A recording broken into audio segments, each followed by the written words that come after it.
But Letters to Strongheart isn't on the Borges list? It should be. But Errol, you should, and that's why Twitter and things like this is good. You should publish a list of must-read books, and it should include that book, for example. Yeah, because then you have a good instrument where everybody can access it quickly. But the question is, would people who do Twitter, would they actually go and read the book? Or would they only find the list funny and ha and send it on to the next one? And that's it. You see, how do you make people read? Yeah, maybe it's good they don't read. I don't really know. No, I think I like it. So do I. And I try to recommend it to others. Don't dismiss it. Yes, okay. But and the power of my recent protagonist, Joyce McKinney, told me a story about how she, as a young girl in high school, had read a short story by Theodore Dreiser. And I hadn't read any Dreiser, which I now consider quite, well, I'm disappointed in myself. I'm a little bit embarrassed. But I compulsively read through Dreiser. Mm-hmm. And I read this short story by Joyce called The Second Choice. Mm-hmm. It's one of the, as a connoisseur, by the way, of despair, this is one of the most despairing things ever written, about a woman who, unable to marry the man she loves, settles for the second choice.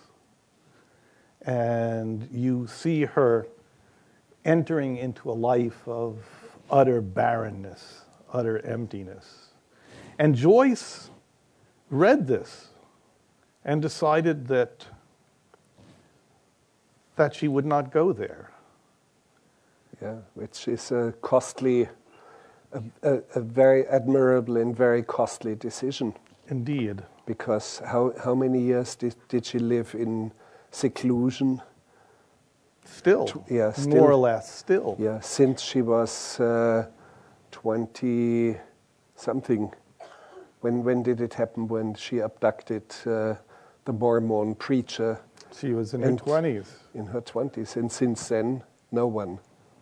And living somewhere in North Carolina in a backyard with an empty backyard. Now.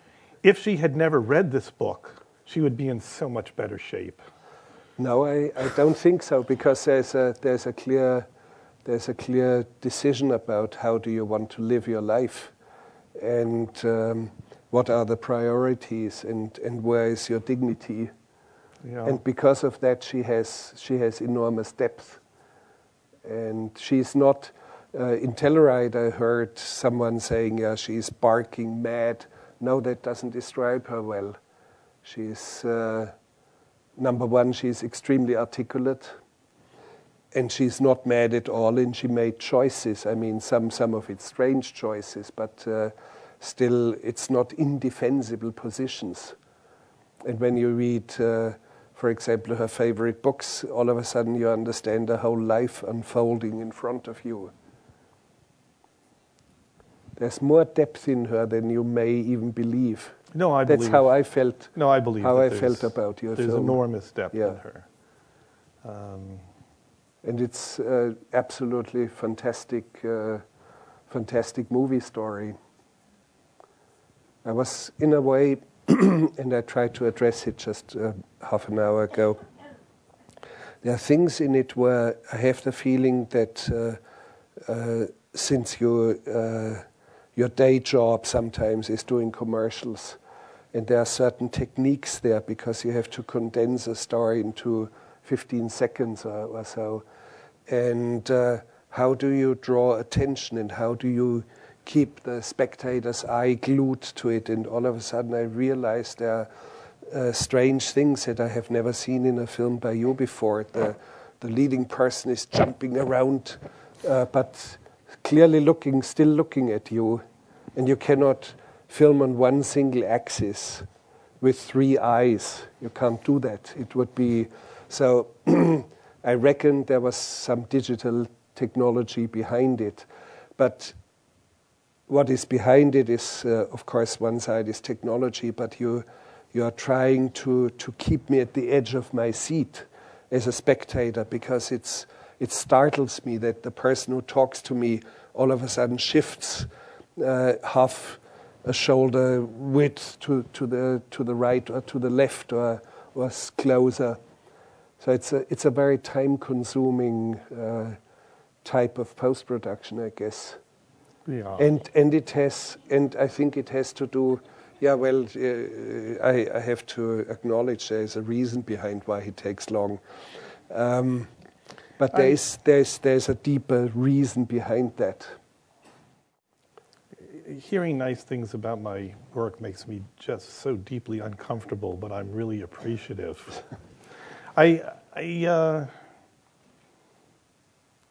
In watching this film, it's sort of interesting. In watching Gesualdo over the weekend. Maybe you could tell us what that film is for people who don't know it. Sir.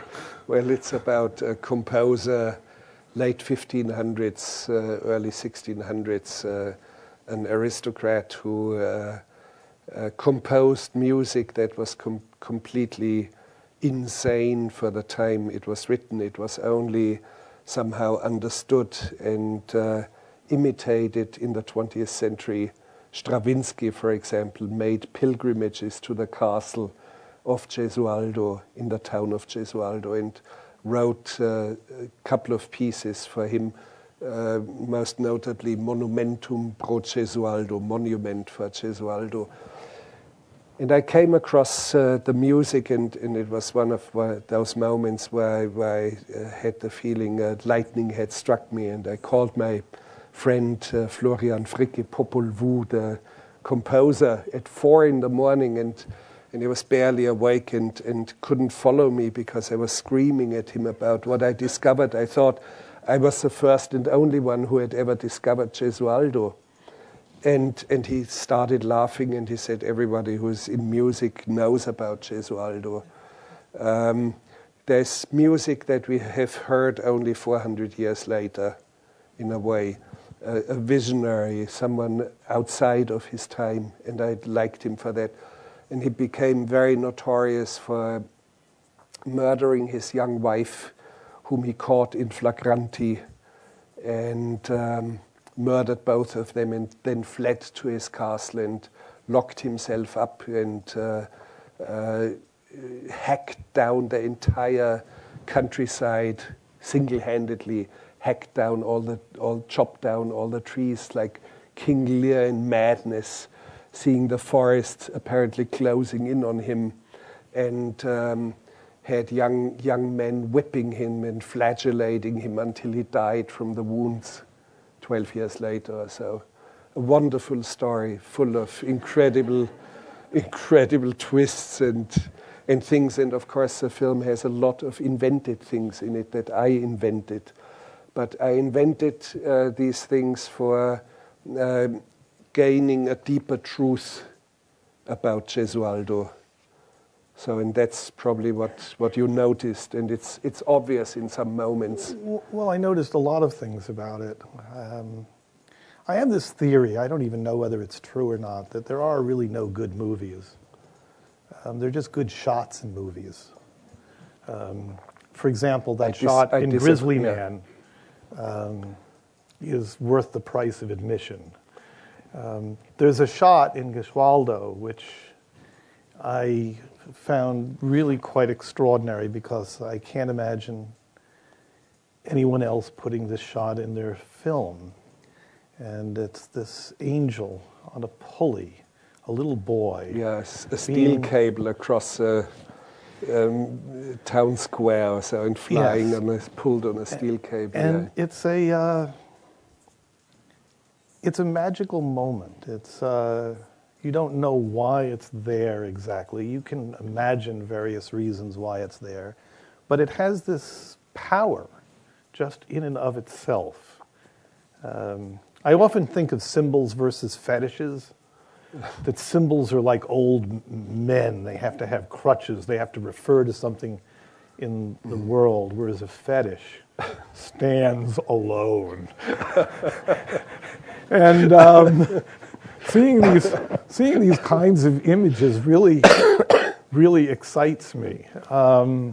The first shot.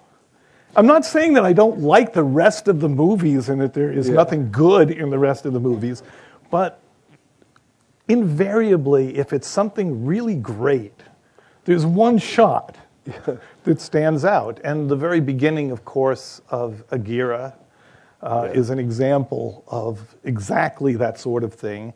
And another film, which I believe is, if it's not your first film, it's damn close to your first film, Signs of Life. First long feature film, yeah. First long feature but film. I had done featurettes before, yes. And there's a shot of the windmills of, and I haven't seen this film in 30 plus years, but I can see it really, really, really clearly as if I'm looking at it right now. And it's because it is such an extraordinarily strange, fetishistic, and powerful image. For me, not fetishistic, but it's wonderful that you are saying that. Now, what happened was when I followed the footsteps of my grandfather, who was an archaeologist, and I walked all the length of the island of Crete in the mountains, and I come across some sort of a mountain pass, and I look down into a valley, and there are 10,000 windmills. There's not a single building, but it's 10,000 windmills. And I immediately realized there was something not right with me, that I was probably insane. And then sitting down and looking again, I realized now the insanity is in the landscape.